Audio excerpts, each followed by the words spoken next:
Amy Truesdale, welcome back to Hobby of a Lifestyle. How are you this afternoon? I'm good, thank you. Thank you for having me back. No, thank you so much. We spoke just before I press record there about the journey. The last time you were on here, you were a Paralympic bronze medalist.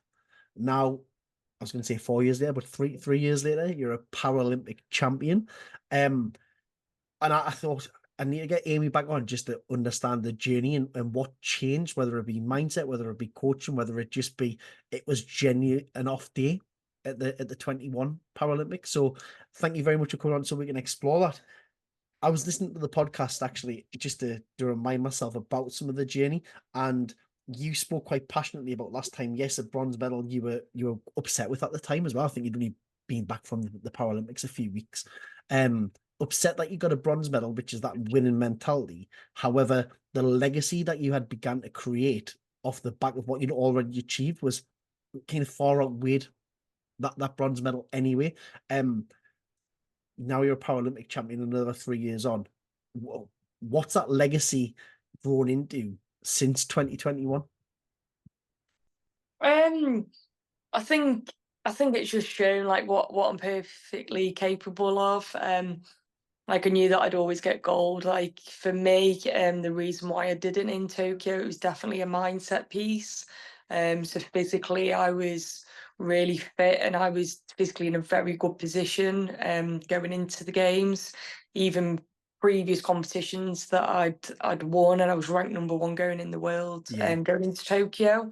Um, but no, I thought I was mentally in it, and I definitely wasn't. And I allowed a lot of external things that were out of my control to really have a detrimental effect on my performance. And so taking that as a lesson going into Paris, that's obviously what I've had to really focus on. So that's what I did going into Paris, and I just focused on myself instead of looking sideways. So yeah, that's definitely my biggest piece of advice as well to anyone else. It's try not to focus too much on other people, focus on yourself.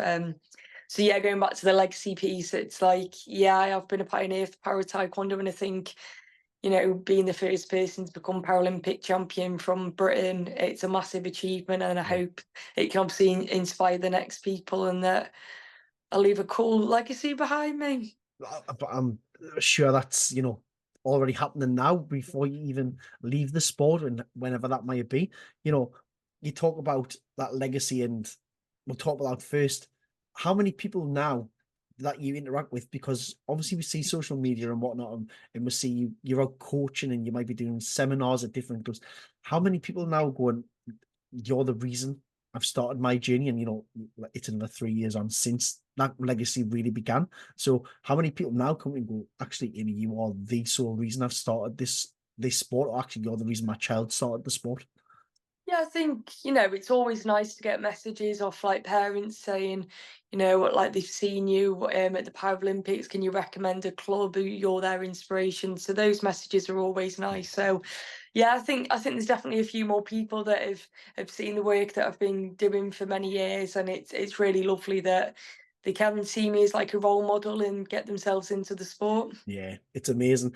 Talk about mindset, then you talk about, it was almost cutting off that outside noise and just concentrating on yourself.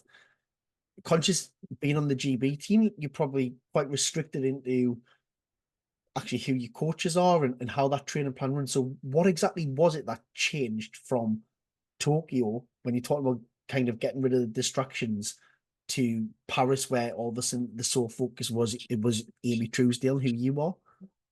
I think for me it was just going, like I said before, it's like going back to basics on what I can control. Like Taekwondo, it is a sport where there's so many different variables.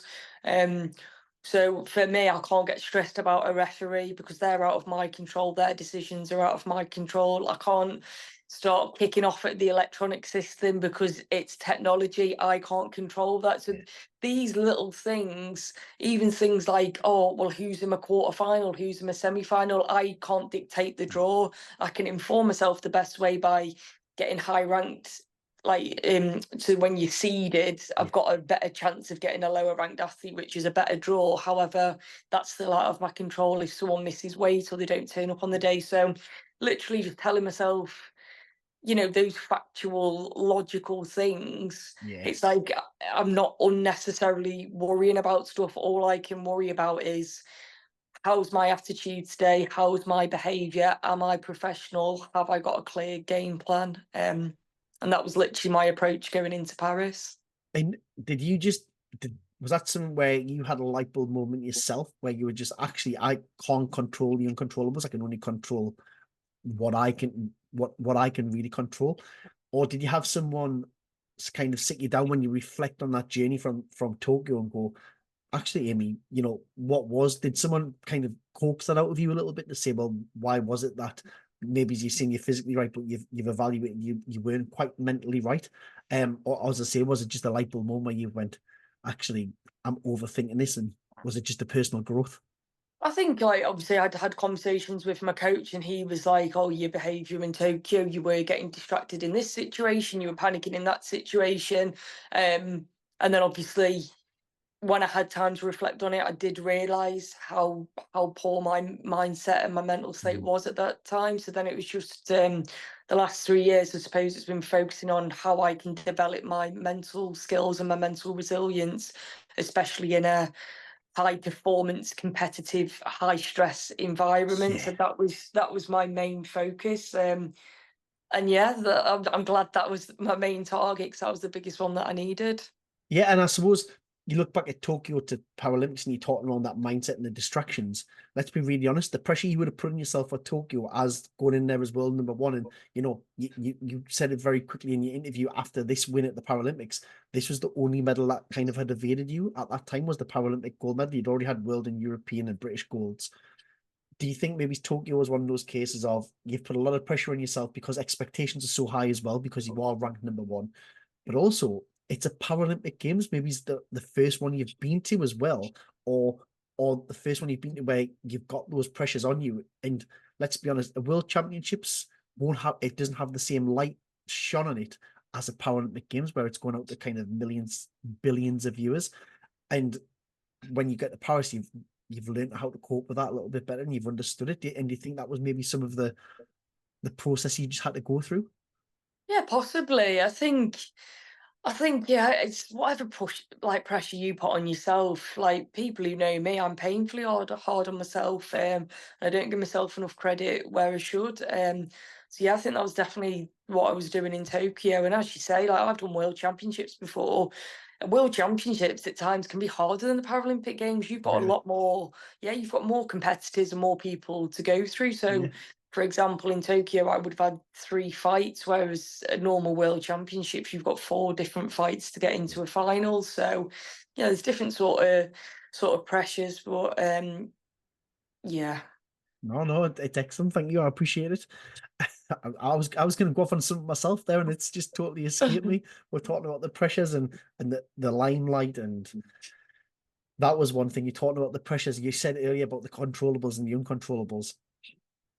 Obviously, watch the final. What was going through your head when that kicks? And because it's so fast as well, you are looking going, it really is going to be in either the judge's hand or the judges who are watching them back as well. And you're thinking, what's going through your head there? Because you look at that Yeah. when you listen to the commentator and saying the doctors okayed the competitor to go on, getting comfortably beat as well, and you think, is she playing at this so she can get a gold medal through default? That was my personal opinion, by the way. Like, Yeah. is it almost wanting to claim that gold medal through a bit of a default when you've been told you can go on? What's going through your head? Yeah, so for me, obviously, as you can imagine, I've watched that back, I think 50-50 one time. Like, I've watched it back a fair few times.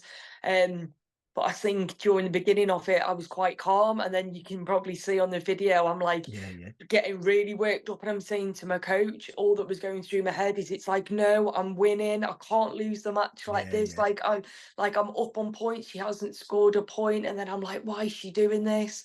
Um, so for me, the competitor I had from Uzbekistan, we are our biggest rivals. Me and yeah, her have fought together so many times. Obviously, I lost to her in the semi-finals in Tokyo. yeah. We've had loads of matches afterwards, and she does usually get involved in the fight. Right. However, on that day, she wasn't engaging in the fight Yeah, as yeah, much.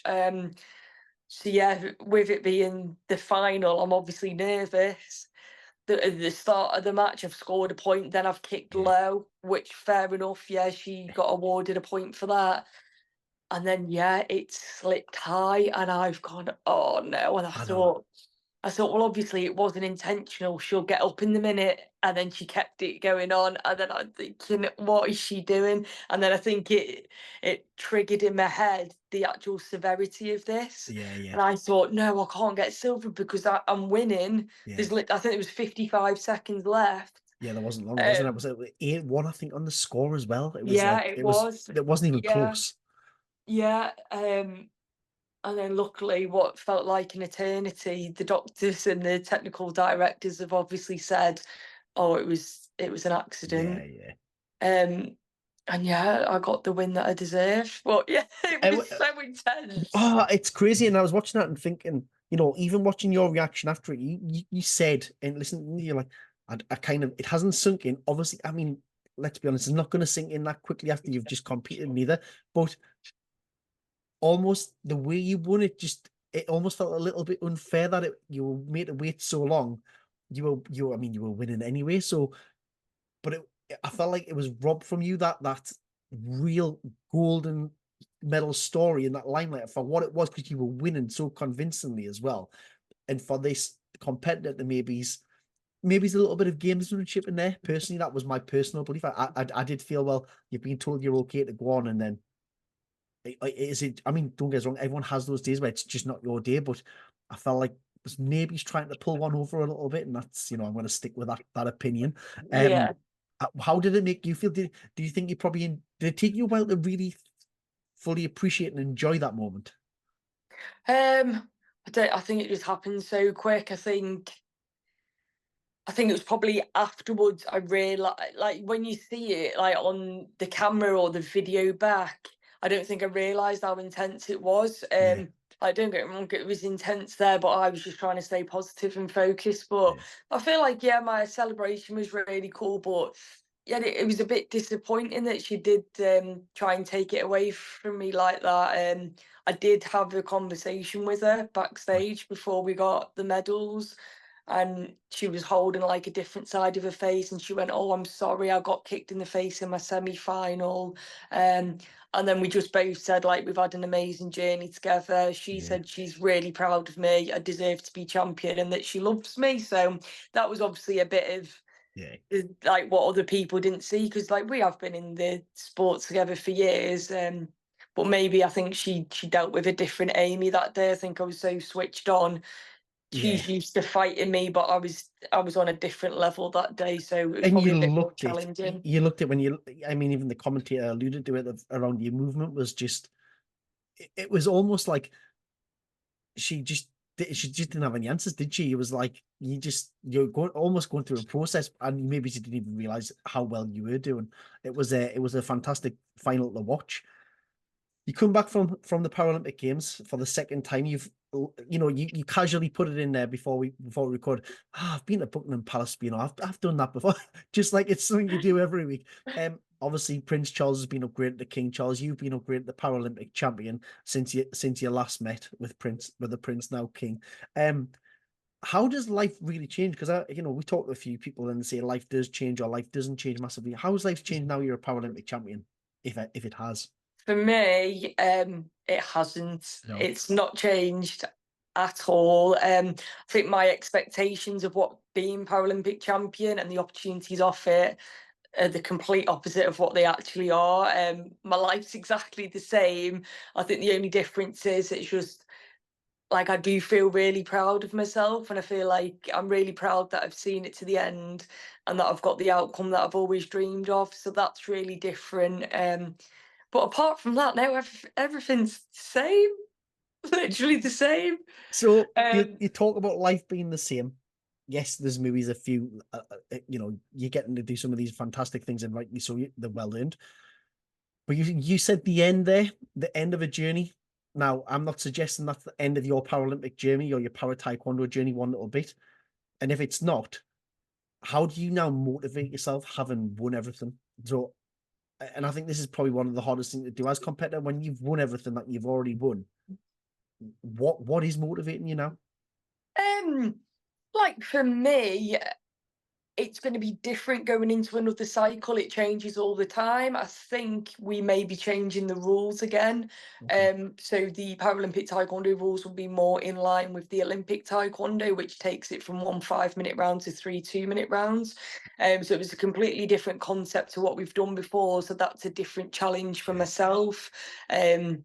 That'll then inform my coach's planning because he'll have to plan differently. If they change the categories or weight divisions, it just like freshens up the game, Yeah. and it'll change my, I suppose, not necessarily my game plan, but it'll be a different challenge Yeah, of for course. me. So I suppose that's my motivation going forwards. I am ranked #1 in the world now, so after Paris, I've just got to #1. Uzbekistan's in #2.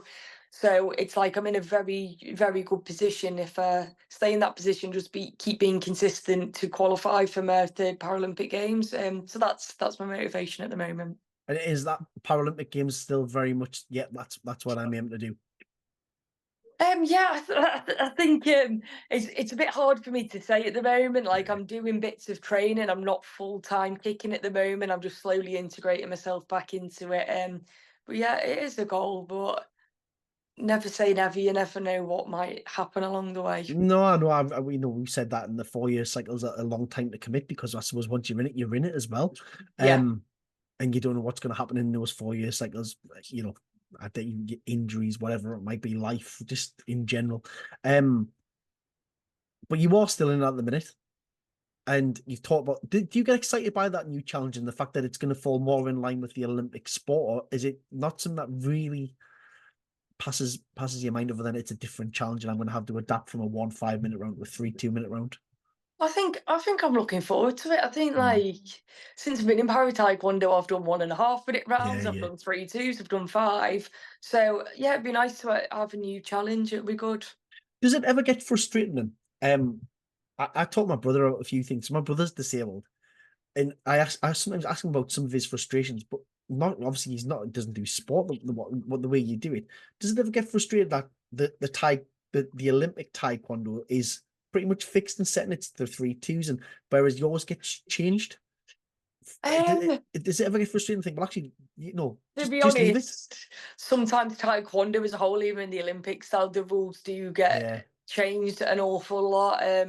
So yeah, as an athlete, you've got to be adaptable, and it's the same for the referees and coaches. Everyone's got to be so adaptable because you're on different rules all the yeah, time.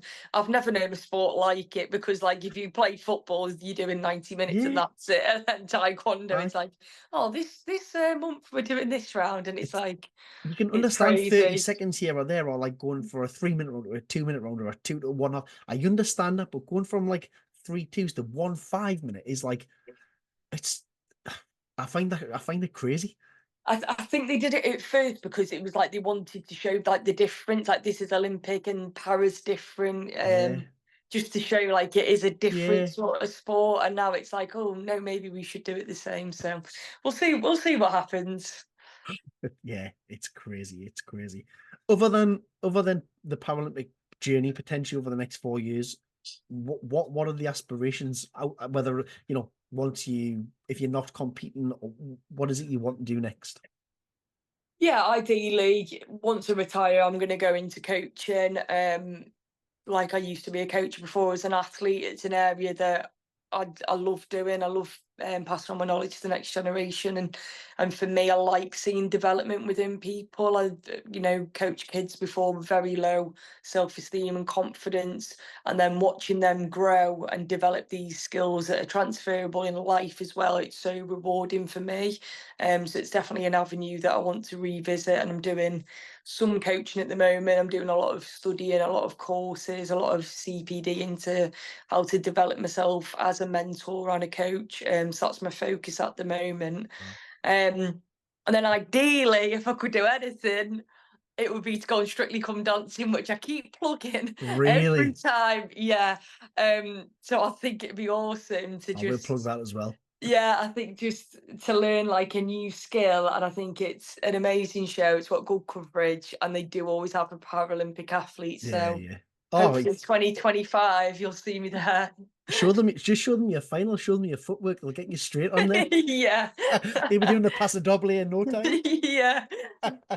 Oh, that's amazing. Amy, thank you so much for your time, for coming back on the podcast. It's always phenomenal to get someone with your accolades and what you've been through to get the way you are now, just to have it on the podcast and share your journey. It's fantastic. Thank you so much.